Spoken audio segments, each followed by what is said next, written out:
Voilà, alors peut-être je me présente un peu. D'abord, merci de m'inviter à cette belle journée sur la non-violence.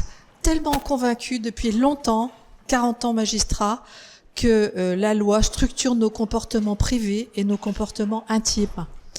C'est vrai que oui, je fais attention à l'heure. Je vais essayer de vous en parler brièvement parce que c'est vrai que c'est un sujet qui me passionne depuis 40 ans. Maintenant, je suis à la retraite et j'en profite un peu pour réfléchir encore à ces sujets. Et j'aimerais simplement vous reporter à l'époque où je suis rentrée dans la magistrature. À l'époque, j'étais juge des enfants dans le Nord et le procureur n'était même pas destinataire des procédures de viol sur les enfants. Seul le juge des enfants souvent l'était, faisait des mesures d'assistance éducative et les pères n'étaient pas poursuivis sur le plan pénal. On mettait un éducateur dans la famille en espérant que l'ordre allait revenir. Voilà, donc on vient de loin. C'est vrai que je vais un petit peu vous parler de ça. Alors mon cursus, je suis désolée, je suis un peu obligée de m'asseoir. Mon cursus, en fait, j'ai exercé un peu toutes les fonctions dans la magistrature. J'ai été procureur, j'ai été juge d'instruction, tout ça pendant une dizaine d'années à chaque fois. J'ai été juge des libertés et de la détention, j'ai été, je sais même plus, juge des enfants, évidemment. Et dans toutes ces fonctions, j'ai pu voir comment l'intime pouvait faire l'objet de protection et puis de poursuites pénales pour les auteurs au travers, je dirais, de façon transversale dans toutes ces fonctions. Donc c'est un petit peu compliqué de vous en parler aujourd'hui en totalité, mais je vais quand même essayer. Quelques principes fondamentaux, à mon avis, c'est que tout d'abord, il faut savoir que la loi pénale n'est pas là pour créer des normes sociales. C'est vraiment important de le comprendre, ça. Hein. On n'est pas là pour ça, même si après, il y a une circulation entre ce que la société peut faire en termes de prise de conscience et qui se répercute ensuite dans la loi.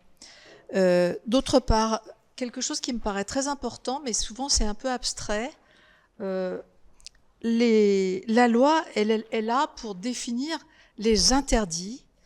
Et pourquoi elle est juste là pour ça? C'est pour délimiter l'espace qui reste pour nos libertés. Hein, je crois que c'est très important de le comprendre, c'est-à-dire que la loi pénale, surtout la loi pénale, mais aussi la loi civile, elle n'est pas là pour réglementer ce que doivent vivre les gens sur le plan privé. On est juste là pour dire, voilà ce qu'on ne veut pas. Voilà. Et aujourd'hui, on est dans une période extrêmement intéressante où tout bouge. Alors, vous voyez peut-être pas encore beaucoup les évolutions. Moi, j'ai un peu envie de parler même de révolution, hein. Mais les évolutions existent et je vais un petit peu vous en parler. Voilà. Alors, on m'a demandé de parler évidemment du consentement. Ce qu'il faut savoir, alors, je vais vous parler simplement d'un arrêt qui vient de sortir de la Commission européenne des droits de l'homme du 23 janvier 2025, vous voyez, qui est très récente et qui est très intéressante et qui a sanctionné la France pour une décision qui faisait référence au devoir conjugal considéré comme une faute susceptible de fonder un divorce pour faute. La Convention européenne des droits de l'homme a dit non, ça n'est pas possible. Le devoir conjugal, si on le refuse, ça n'est pas une faute, d'où l'idée de consentement, puisque par définition, on avait peut-être coutume de penser que dans le mariage, il y avait une obligation de devoir conjugal, une obligation de sexualité. Aujourd'hui, l'Europe nous dit non. Donc, il va falloir peut-être qu'on revoie notre loi sur le divorce. Évidemment, on peut divorcer, mais on ne pourra pas divorcer pour faute. C'est-à-dire qu'on ne pourra pas dire « je divorce, je demande le divorce », parce que j'estime que le refus de relations sexuelles constitue une faute au regard de la loi sur le mariage. Donc c'est quand même une jurisprudence extrêmement intéressante, une décision très intéressante, qui fait en plus suite à une jurisprudence de 1990, vous voyez, c'est quand même pas récent, qui disait, parce que c'est la Cour de cassation qui a admis que le viol entre époux existait. Donc depuis 1990, le viol entre époux existe. Ça veut dire que il peut y avoir du non-consentement dans un couple marié. Voilà, c'est important.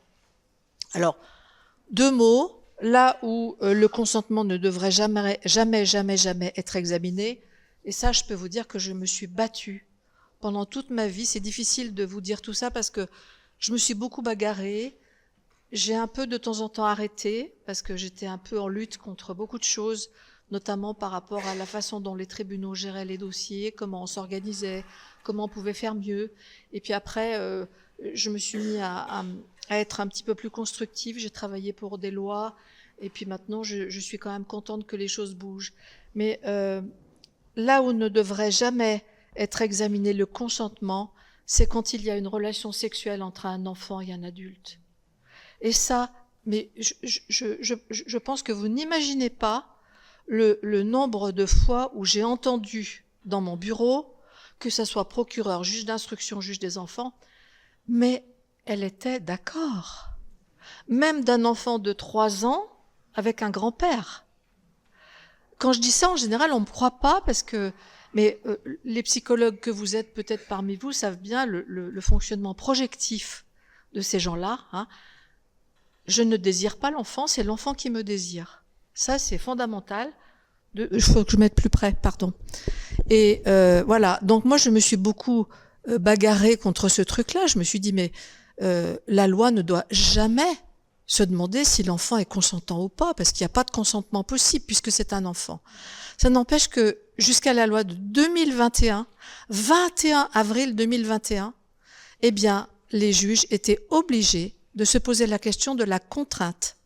Est-ce que l'enfant était contraint d'accepter ça? Ce qui, de mon point de vue, était un véritable scandale. D'abord parce que la loi ne protégeait pas l'enfant, et puis c'est une façon de dire aux enfants, bah, tu vois, il y a un espace de liberté où tu peux avoir une relation sexuelle librement consentie avec un adulte. C'était ça le message. Et c'était le message aussi à l'égard de l'adulte. Donc il a fallu attendre 2021 pour que ça change. Et je peux vous dire que avant 2021, j'ai créé une proposition de loi qui avait été soutenue, qui n'est pas arrivée à terme. Enfin, j'ai vraiment contribué avec d'autres, évidemment, à essayer de changer ça. On y est arrivé avec cette loi de 2021 qui maintenant crée une interdiction d'une relation sexuelle entre un enfant et un adulte pour un enfant de moins de 15 ans quand il y a un adulte dans la réciprocité sexuelle et dans l'inceste moins de 18 ans. Ce qui est d'ailleurs contestable parce que toute la vie on est l'enfant de ses parents. Ça pourrait être un peu toute la vie, hein, ça. Alors maintenant, les relations sexuelles entre adultes. Vous savez, parce qu'on en parle beaucoup en ce moment, que le viol, l'agression sexuelle est constitué quand il y a les conditions de violence, contrainte, menace ou surprise. Soit un de ces éléments, soit plusieurs. Le terme consentement, on n'en parle pas. Et actuellement, c'est vrai que c'est la discussion. Est-ce qu'il faut mettre le terme consentement dans la loi? Vous savez peut-être pour certains d'entre vous d'ailleurs que l'Assemblée nationale vient de voter une loi en ce sens. Alors, est-ce que c'est vrai de dire que la loi actuelle est insuffisante? J'ai un peu varié. Dans un premier temps, j'ai pu me dire, entre adultes, hein, j'entends, hein, entre adultes, j'ai pu dire contrainte, violence, menace ou surprise, c'est peut-être suffisant. D'ailleurs, pour l'affaire de Mazan, on a quand même réussi à condamner les auteurs, même si il n'y avait pas de terme non-consentement dans la loi. Hein, on y est quand même arrivé.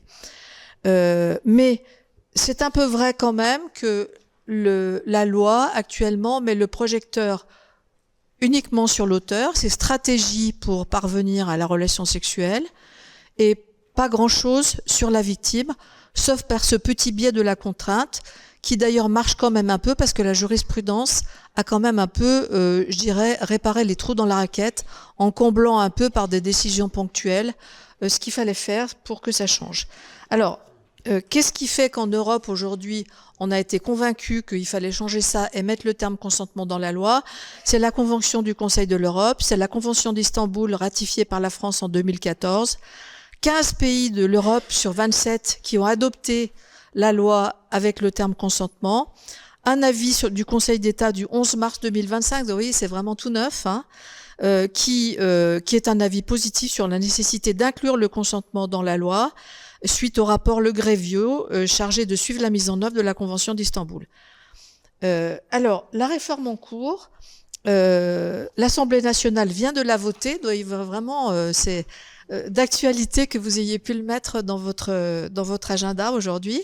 L'Assemblée nationale a voté donc en début de navette le 1er avril 2025 et le consentement est pour la première fois en France dans la définition des infractions sexuelles que sont le viol et l'agression sexuelle. C'est une avancée majeure de mon point de vue. Le consentement suppose que celui-ci a été donné librement, c'est ce que dit la loi. Il doit être spécifique et peut être retiré avant ou pendant l'acte. Mais surtout, ce qui me paraît vraiment capital, et je l'ai beaucoup dit avant que cette loi passe, j'ai dit il faut que le consentement soit apprécié au regard du contexte. Pourquoi ? Juridiquement, quand on doit évaluer le consentement, c'est au moment des faits. Or, dans de multiples situations, et souvent les situations les pires, la femme dit oui au moment des faits, mais au regard du contexte, elle est totalement victime.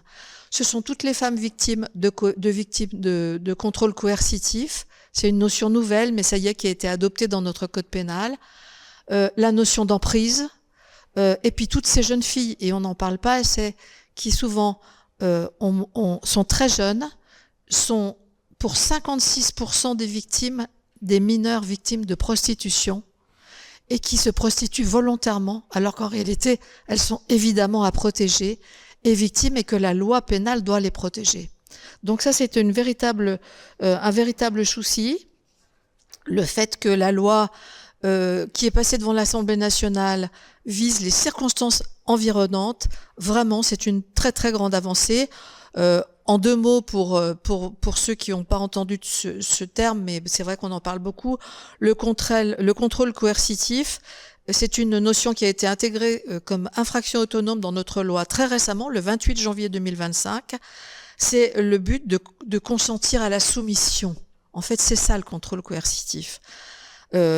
Donc, au moment des faits, il y a consentement, mais il n'y a pas de consentement au regard du contexte. Donc, voilà, c'est la prise en compte de l'état de sidération et aussi des situations de vulnérabilité. Et la loi dit, pas de consentement si l'acte sexuel est soumis avec violence, contrainte, menace ou surprise. Donc, on reprend les termes anciens. Alors, il y a un certain nombre de femmes, d'ailleurs, féministes, féministes et socialistes, qui se sont opposées au changement de cette loi. Pourquoi ? Parce qu'elles se sont dit, déjà, on accuse beaucoup les femmes, et maintenant ça va être encore pire parce que, vous savez, la jupe trop courte, etc., le comportement des femmes, ça va être encore pire. Et si on met le terme consentement dans la loi, on va encore plus les faire passer à la moulinette pour savoir si vraiment elles n'étaient pas consentantes. Alors, il y a un certain nombre de gens qui se sont en plus interrogés, notamment en Espagne, parce que vous savez qu'en Espagne, la loi, le terme consentement, alors dans tous ces pays dont je vous ai parlé, où on a introduit le consentement dans la loi, il y a notamment l'Espagne, qui a introduit ce terme depuis 2022. On a une philosophe militante féministe, Clara Serra, qui est une femme extrêmement intéressante, qui a écrit notamment un livre sur la doctrine du consentement. On a également une directrice de recherche du CNRS, Geneviève Fraisse, qui a écrit un article qui s'appelle « Un mot trouble et troublant » sur le terme consentement, et qui dit il est nécessaire d'abandonner l'idée que le terme consentement serait la recette magique.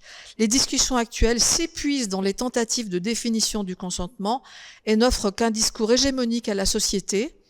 La loi espagnole, qui a déjà 3 ans, affirme désormais que s'il n'y a pas de consentement explicite, c'est une agression, créant ainsi corrélativement l'obligation de fixer une définition incontournable de ce que doit être un consentement dans la multiplicité et la diversité des relations humaines. Je suis un peu d'accord avec ça. Alors, je vous explique, parce que ça ne veut pas dire qu'il ne faut pas changer la loi. Moi, je pense qu'il faut la changer, ne serait-ce que pour se mettre en conformité avec l'Europe, à laquelle je crois beaucoup.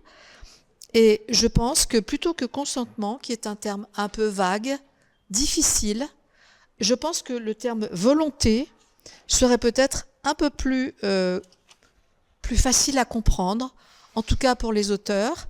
Et moi, je proposais une infraction qui serait plutôt celle-là. Tout acte sexuel commis dans un contexte, toujours le contexte, démontrant l'absence de volonté manifeste de participer à l'acte ou l'impossibilité de manifester un accord constitue un viol quand il y a pénétration et ou agression sexuelle quand il y a attouchement avec des circonstances aggravantes, quand il y a violence, menace, contrainte physique ou morale et la surprise. Et ça vise les situations de sidération, de contrôle coercitif, d'emprise, de vulnérabilité.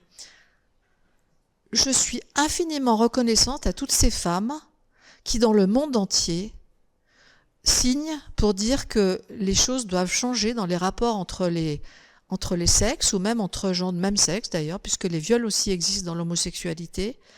Mais moi je pense que la loi doit être complètement universelle, et je trouve que c'est très très bien de pouvoir réfléchir à ce que on puisse mettre comme terme qui parle à tout le monde. Et j'ai peur que le terme consentement, ça soit quelque chose d'un peu abstrait. Et c'est ce que critiquent certaines personnes.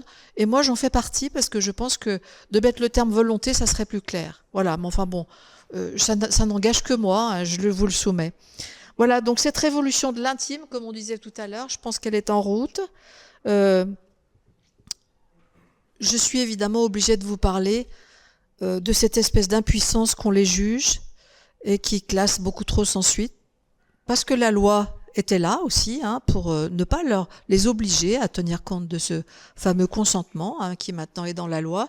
Ce que je vous ai pas dit, c'est que le Sénat, puisque maintenant la loi est en navette au Sénat et que le Sénat vient de faire de rendre à mémoire, là, comment elle s'appelle, ça a été rendu il y a 2 jours, alors vous voyez, je vais vous donner son nom.